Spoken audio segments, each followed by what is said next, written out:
สบายดีพ่อแม่พี่น้องที่อยู่ในลาวและอยู่ต่างประเทศและก็สบายดีพ่อแม่พี่น้อง FC ทางฝั่งไทยเบอร์สุขุสุคนนะเจ้าหน้าที่ได้ไล่จับกลุ่มเนาะแก๊งค้ายาเสพติดสามารถยึดรถพร้อมยาบ้านะเป็นของกลางได้10 ล้านเม็ดนะแต่คนขับหลบหนีเข้าไปในป่าได้นะในครั้งวันที่15นะเดือน5ปี2025นะทางเจ้าหน้าที่ประจำจุดกวดน้ำเกิ่งได้เฮ็ดเวียกกวดกายานพาหนะเป็นปกตินะคือว่าตั้งด่านนะฮอดประมาณเวลา11 โมงนะได้มีรถ Fortuner 4 ปอนด์นะป้ายทะเบียนสีฟ้ากก0399บ่อแก้วขี่มาแต่ทางเหนือเมืองต้นพึ่งนะได้ผ่านจุดกวดกาน้ำเกิ่งและจะมุ่งหน้าไปเมืองห้วยทรายนะแต่เจ้าหน้าที่แม่นบ่ได้ลัดนะทำอิฐเขาบ่ได้ลัดนะนี่พอรถคันลังกล่าวผ่านจุดกวดกาไปทางเจ้าหน้าที่จึงสังเกตเห็นป้ายรถทางหลังแม่นผิดปกติก็คือป้ายบ่ตรงกันนะทางนั้นหน้าแม่นติดป้ายรัดทะเบียนสีฟ้ากก0399นะบ่อแก้วแต่ทางด้านหลังแม่นติดป้ายเหลืองทะเบียนกก8220นะสัญญาบ่ดีเมื่อเห็นแล้วนั้นทางเจ้าหน้าที่นะจึงได้ขี่รถตามไปจนฮอดเขตปาซ่านะน้ำย้อยเมืองห้วยทรายจึงได้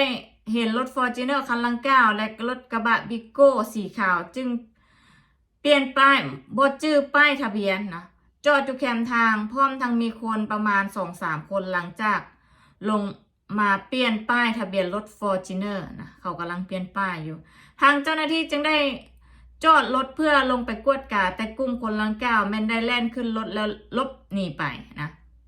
ทางเจ้าหน้าที่จึงได้ยิงปืนใส่จำนวน2 นัดนะแต่พวก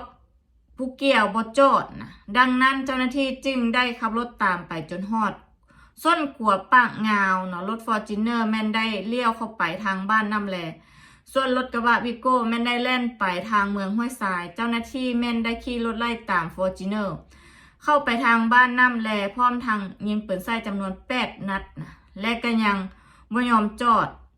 และทางเจ้าหน้าที่ก็ได้ขับรถไล่ตามประมาณ2 กิโลเมตรจึงได้เห็นรถคันดังกล่าวจอดอยู่แคมทางนะแต่ผู้เกี่ยวเอาตัวลบหนีไปได้ก็คือเขาบอกว่าเล่นเข้าป่านะ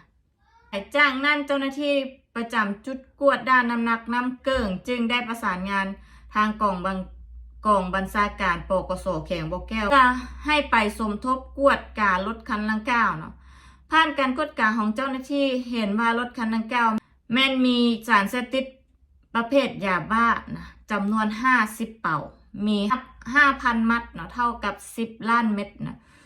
อยู่ภายในรถเห็นว่ารถ Fortuner 4 ปอนด์ป้ายทะเบียนแม่นกก8220สัญญาบุรีส่วนป้ายทะเบียนสีฟ้ากก0399นะบ่อแก้วแม่นเพียงแต่เอากาวส่งหน้ามาติดใส่เพื่ออำพรางเจ้าหน้าที่นะต่อกับคดีดังกล่าวทางเจ้าหน้าที่วิสาเฉพาะความดำเนินการสืบสวนและก็สอบสวนอยู่เพื่อขยายผลหาผู้ร่วมขบวนการในการค้าขายยาเสพติดครั้งนี้มาดำเนินคดีตามระเบียบกฎหมายของสปป.ลาวนะอันนี้นี่แต่ละเทื่อนี่เขายึดยาบ้าได้นี่โมเมนต์น้อยๆเนาะทางสปป.ลาวนะบางทีก็20 ล้านเม็ด10 ล้านเม็ดล่าสุดกับคนเข้าไปในทางด้านทางฝั่งไทยกับโมเมนต์น้อยๆนะอันนั้นเป็นยาอีนะนี่เขาคาดว่าการขนยาเสพติดครั้งนี้นะอาจจะขนมากบดานไว้ในแถวในเมืองนะแล้วก็จะขนต่อลำเลียงไปประเทศเพื่อนบ้านนะแต่แปลกใจว่าทับอิฐเขาบอกว่าเห็นป้ายรถของรัฐเขาจึงบ่กวดนะอันนี้นี่เป็นป้ายรถของรัฐได้ทำอิฐที่เขาเสนอข่าวมาว่า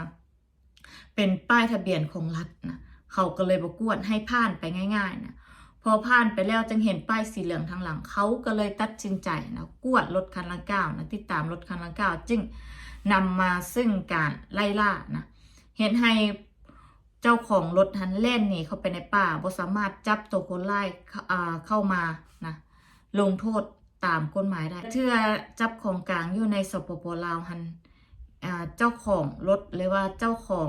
กลางนะเป็นผู้ต้องหาหันบ่สามารถจับได้จากเทื่อนะบางครั้งนะเจ้าหน้าที่สามารถจับ กลุ่มนะของกลางได้นะบ่แม่นตัวคนร้ายได้จับกลุ่มของกลางได้อยู่เฮือนนะอยู่เฮือนหลังหนึ่งนะอยู่ในตัวเมืองเวียงจันทน์แต่ก็บ่สามารถจับตัวคนร้ายได้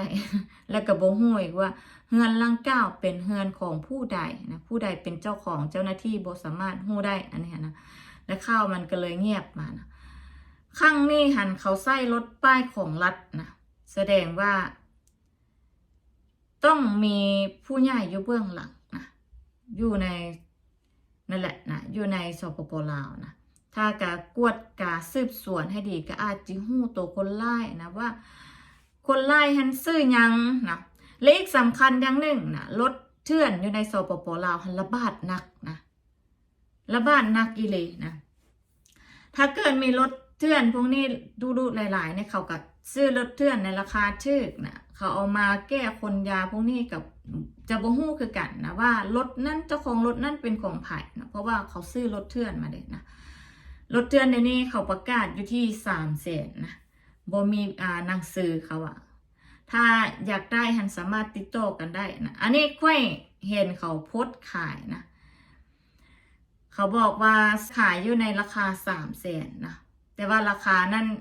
สามารถต่อรองกันได้บ่มีเอกสารรถพวกนี้นะกำลังระบาดนะอยู่ในสปป.ลาวแล้วเขาก็ย้ายพวงมาลัยรถท่านนะเพราะว่ารถอยู่ประเทศลาวหันกับรถประเทศเพื่อนบ้านนั้นใส่คนละ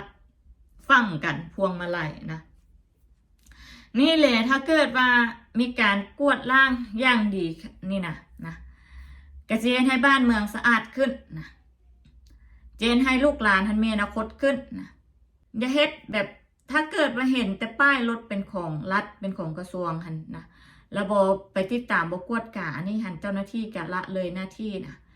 ต้องกวดกาทุกคันรถนะที่มีการต้องสงสัยนะเป็นเจ้าหน้าที่ก็ต้องพูดหน้าเข้าไปเบิ่งนะให้เขาลดกระจกลงนะการกวดกาทุกด้านนะถ้าเกิดว่ามีการตั้งด้านถ้าเกิดว่ารถคันใดที่ติดฟิล์มดำควรเบิ่งนะให้เขาลดกระจกแล้วก็ซ่องหน้าเข้าไปถามเขานะแล้วก็กวดเบิ่งในรถน้อยนึงมันบ่ได้เสียหายบ่ได้เสียเวลาแล้วบ่จำเป็นต้องเห็นป้ายรถของรัฐบาลนะป้ายรถกระทรวงนี่บ่กวดให้เขาผ่านนะก็สินี่แหละเฮาก็บ่ฮู้ว่าเขาควรหยังมานี่นะแล้วก็บ่ฮู้ข้างในรถมีหยังแน่เพราะทุกมื้อนี้กุ้มค่ายานี่นะ